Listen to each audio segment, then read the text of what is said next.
Just for the people at home who may not be familiar with yourself and your work, if we could start, just tell us a little bit about yourself, about your background, and how you became involved in this line of research. I went to college as a young man. I studied economics and history. Didn't get the best of degrees. I wasn't really interested in college.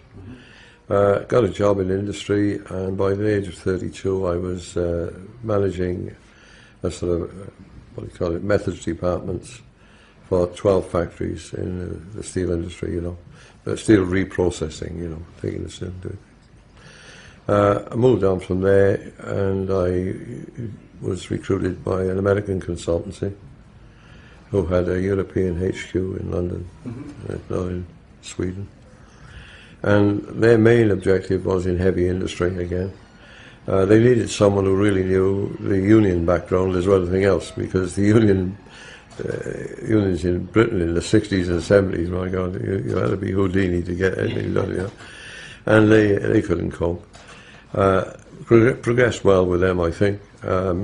Was lucky with a man who'd worked on raising and renewing the battleships that were sunk at Pearl Harbor during the war. He was an older guy, and I learned a lot. And I rapidly went on from there. I was sent into Govan when the Govan shipyards collapsed for the 5th time. It's a famous episode, not for young people, but the workers barricaded themselves inside the yards and excluded the entire management. And they had barricades like the French Revolution across the gates, which of course was insurrection, actually. They should have sent the army in, instead of which they sent me. They got me out of Harland and Wolff over in Belfast and sent me over there. And the task was to restart the Govan shipyards, which were in a hell of a mess. And it could have... the British productivity of ships was 11 to 1, one on our side, compared to Continentals. It was in that bad a state.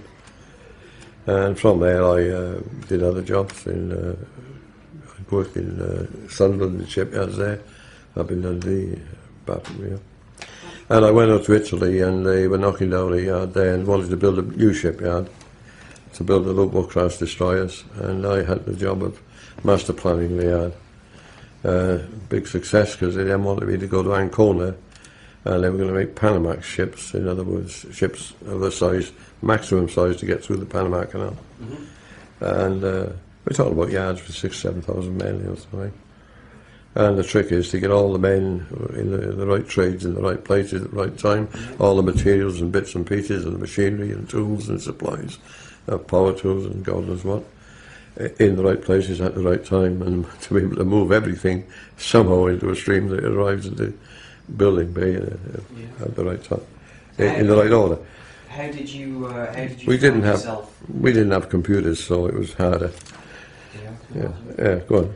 But so how did you go from there to sort of finding yourself doing the kind of research that you're doing today? Well, I'd worked in a number of other companies as well. I took a job, and I was up in Newcastle, and the yards there were going out of work. They had no orders after the ship they were building. And there were 3 aircraft carriers to be built at the time somewhere, and they were going to put them, I think, over in another yard. And I'd had meetings with the Third Lord of the Admiralty informing them what was going on in Italy, see, because I felt as a Brit I should tell them, you see, which is right. And I suggested then to him and to the control, he was the control of the Navy and the control of the ships, that these aircraft carriers could be built in Newcastle. And that was about the last thing I was going to do.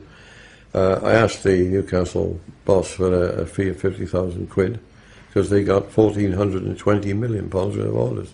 They never paid me. But anyway, but they did get the ships. And so I was getting a bit fed up with the whole thing. I just didn't want to do it. And I'd always had this idea of writing history. I wanted to do history. I was into history. So history was my love and hobby, but the other thing was how I made a living.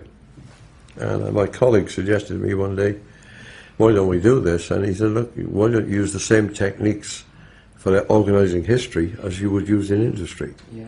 Because academics are hopeless at all, just speculating. He said, organise the history into slots and get it right. He said, we might get a good result. And actually it worked. So we use industrial techniques that no academic would have a clue. Oh, well, you're doing something right. Yeah. By the looks of things. I can give you a small example. Yeah. Um, The British became Christian in 37 AD, right? That's known, admitted by the Church of Rome, but not very loudly, not very often. They dated the incarnation to the crucifixion. So JC becomes God, or with God, in 33 AD. The Roman Catholics date the incarnation from his birth, 1 AD, right? Yeah. So when you get a date of, say, King Arthur, in the Brutes of England it says King Arthur died 546 years after the incarnation of the Lord. That doesn't mean 546 AD, it means 579 AD. The minute you see that, all the dates in British history, ancient history, are being pulled aside by 33 years. Yeah. The minute you get them right, the whole history goes and fits. Otherwise, you get a son of one of the Llewellyns in North Wales, or a grandson, being killed before he's born, you know, and he's 15. So, all the glitches are sorted out. Does that make sense to you? Yeah. Yeah. And by proper analysis of genealogy, which the Welsh were mad on genealogy, there's no one Prince Brychan with 3 queens and 36 children. There's one Brychan, around 400, who's known and recorded, and his grave's known, who marries a Visigothist princess. There's a Brychan who was the son of Marshall, the sister of King Moerig, Arthur's dad. He's the first cousin of King Arthur. He's around 500, 550. And there's a third Brychan, son of Luachen. He's in the 600 bracket. Now, by saying there's one Brychan, there's pandemonium, because you name his wives and all their mothers and fathers and brothers and sisters in the genealogy, you see? And it's pandemonium. The minute you say there's 3 Brychans, 200 years spread, you can sort it all out. And they've not done their homework in the simplest ways. No, it's such a simple. It is simple technique, but nobody seems to be. It's simple, but it's like, you know, you could say bowling a cricket ball's simple, but you try and get a test player out.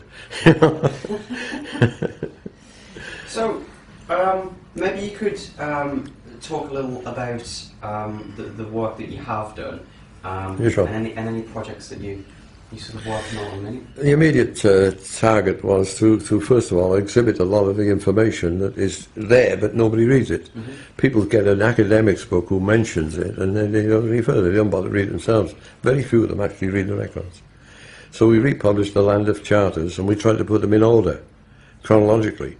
So what they've done, they've taken the charters of Llandaff Cathedral from about 400 to 1100 AD, huge number of them, and they've grouped them in the charters in Hereford, the charters in Western Gwent, the charters in Northern Gwent, charters in Glamorgan South and so on, and they've grouped them by areas, not by dates.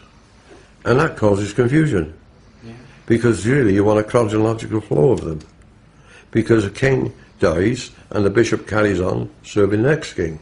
Bishop dies, next king is then served by the same bishop. There's an overlap down the centuries.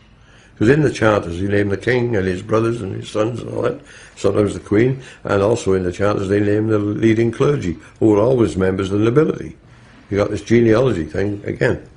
So if you put them in a chronological order, you get the pattern of who's who down the centuries. Yeah. You lose that if you say, these are the charters in Gwent, or these are the charters there, because one would be 400, one would be 700, and there'd be a lot in between elsewhere.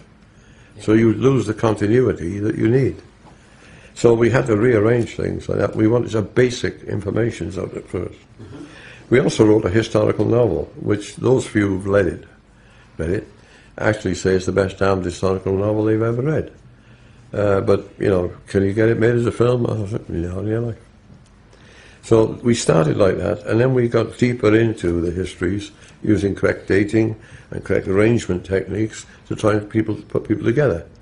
So we know that there were 2 moderates, you see, not one. One's the son of St. Cordaff. Cordaff is the first cousin of King Arthur II. Cordaff's Abbey still exists in the woods. Marvellous old monastery in ruins, no roofs, in the woods. Nearby is the grove of Mordred Road, and just on from there is the place, the house, where the king kept his second wife, Guinevere. And that house has been dated back accurately certainly to Iestyn ap Gwragedd around 1050 AD. And it's probably the same ancient house. It's there. Yeah. And so all the bits and pieces where the two lovers lived and they met in the woods halfway, it's there, you see. And that's where the famous Guinevere stone was found in the church there. Little things like that, little stories, you can dig them out and piece them together and you can put them together to make the history.